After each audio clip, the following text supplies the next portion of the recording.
Mark, you've been in Queensland for a couple of weeks now. What was the idea, you know? I've been here for about 6 weeks. Yeah. So what was the idea in moving your camp up here? I did my camp at AK Thailand previous, and it was great training with Mike Swick and all the guys. I went to help Sol for his camp, but I thought I'd do my camp here because I live in Sydney, so it's only an hour from home, and I thought I'd do my camp here.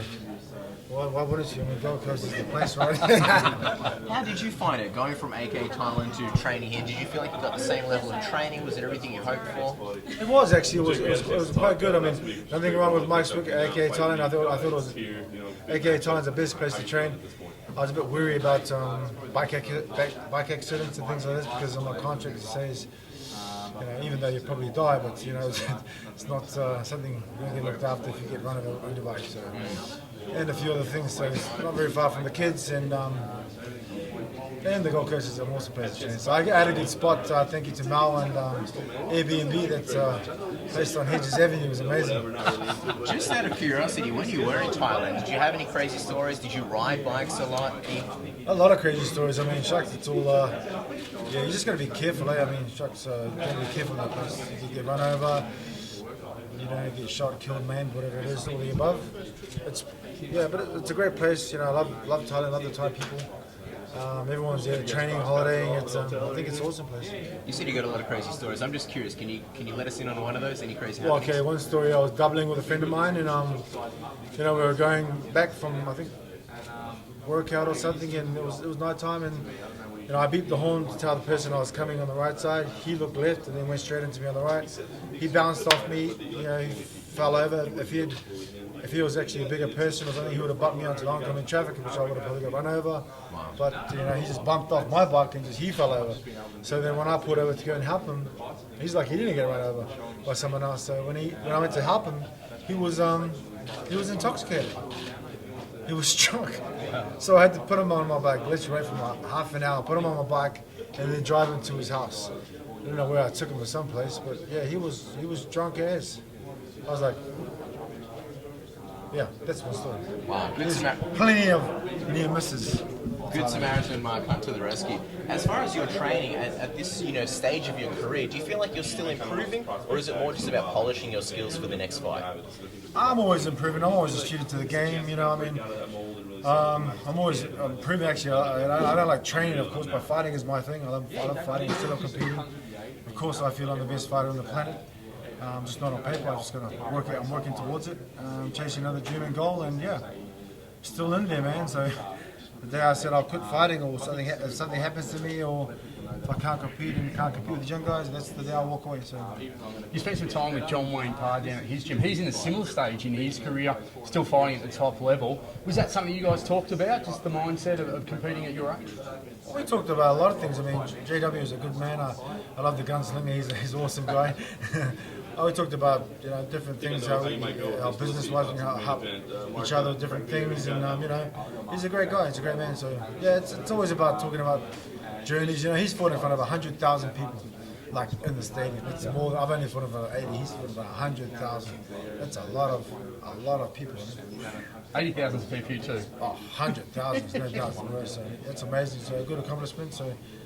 The gunslinger's the man, so yeah. And what do you think of his cage Muay Thai that you're at? I know that you got mobbed most of the night.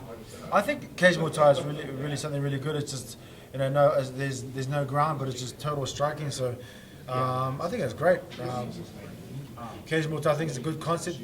John's taking it to England next. I mean, hopefully one day I can go and probably gun in there and join the cage Muay Thai ranks. It's an awesome concept. Awesome. We saw last time, obviously, you were in phenomenal shape in Melbourne. Tell us, what kind of shape are you in going into this fight here in Brisbane?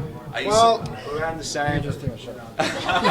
Well, I'm not too bad, and I've got a couple of kegs to go, but I'm all right. No water loading before the fight for this one? No, I learned that. I made the mistake against the CP fight. I made a huge error. I paid for that total. I got beat down like the whole 5 rounds, and that's and I'm never gonna be 11 kilos for any fight before, so. I made the mistake once. I'm not going to do it again. I wouldn't put my fans or myself through it again. It was a hard night in the office. I can tell you that now. Tell us about Frank Mir as an opponent. Where does he rank to you compared to some of the tough guys that you fought previously? I mean, Frank Mir is the only thing on my mind at the moment. I mean, he's on Sunday, a couple of days away. That's the only thing I worry about is getting past him. You know, I mean, he's number 10, I'm number 9. I feel I've got one more one of me left, and you know, Frank Mir is just in my way. He's just standing in my way. I've just got to put him out of my way, and then I can carry along my merry way to this title. We've seen you go down on the ground with guys like Fabricio Verdum, Stefan Struve. How intimidated are you by Frank Mir and his ground game going into this fight? To be honest, I'm not intimidated at all. You know, I mean, shucks, he can be worried about. I'm not worried about anything, his threats or anything. I mean, they're just words, really hot air. In the end, we still got a battle on Sunday. You know, I'm going to try and put my fist through his face, and he's going to try and break my neck or something. So that's how it's going to be. You don't really seem like the game plan type of fighter. You sort of get in there, feel out the fight, but has there been an emphasis on BJJ in this training camp and really BJJ defense, or you're not really too concerned with that? I mean, I've been working on my submission defense, of course. I've been doing 13 years. I mean, my game plan is always the same game plan. It's always pretty simple, you know. I just need to knock your face off. That's it. It keeps it simple. It doesn't cloud my mind with anything. And all I got to do is put this or these in your face, and that's it. You're gone. There's been some big improvements in his boxing. What do you think of him and his boxing skills? I think he's a great striker and everything. I think he's going to go back to what he knows best, which is submissions and jiu-jitsu. After he realizes, you know, he can't really intimidate me with his striking, he's going to be on the ground trying to grab my legs, and then then the party's going to be over. Mark, I know it's not something you like to talk about a lot, but Dana White gave an interview this week where he revealed he offered you a substantial sum of money when they were asking if you wanted to walk away. What was it about that you wouldn't take? Because I know a lot of people would have said $400,000, I'm good. I am good. It's not about money, you know. For fighting, for me, it's not about money anymore. I started because I was a broke-ass fool, but it wasn't about the money now. It's about achieving my goals and dreams, and you know, trying to be the best fighter on the planet again in a different sport. That's basically what it is. It's just I actually really don't really care about money anymore. In the end, you know, I think we're all going to be dying without anything. So, you know, who gives a rat's how much money you got in the bank account, really? So. Let's talk about the title. Obviously, Verdum's fighting Stipe. With a win over Frank Mir, how many fights do you think you need before you get another shot at that title? To be honest, if I can beat Frank on Sunday or a couple of days away, then I can probably apply for a top 5 guy. You know, it keeps me relevant, and you can apply for a top 5 guy, and then if I beat that person, then maybe I can. Yeah, then it actually really depends on UFC. I'm just, you know, wherever they set a fight, and that's it, basically. Okay. So, yeah. Yeah, Melvin, you mentioned that, hey, I'm ready to go fight in Korea, you know, next weekend or a couple of weeks from now. How soon, if everything goes to plan and you walk out of there without any injuries, how soon would you be calling up Dana White going, hey, I'm ready to go? I'm not calling up him at all. I mean, I'm ready to fight the next day. You know, it's what I do. You know, like I said, if I didn't get injured, I think I can go again and again and again. I'm like an Energizer bunny, you know, again and again and again. Well, that's true. That's basically how it is. Yeah. Is there a number of fights that you're aiming for this year? I'd like to get 4 or 5, but you know, I mean, UFC's roster is kind of hectic. They got a lot of people, and you know, probably without injuries, probably get 2 or 3. Both guys in the title scene are guys that you can have some revenge against, Fabricio Verdum and Stipe.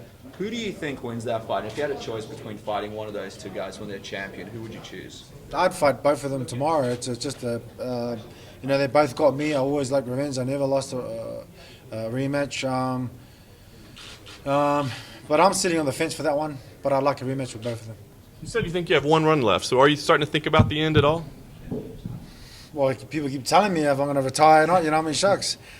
You know, who knows? You know, I'm not really thinking about, who knows what tomorrow brings for any of us. So, every now I'm just going to take it one day at a time, and, you know, all that matters to me is Sunday. This Sunday. Yeah. Sunday, baby.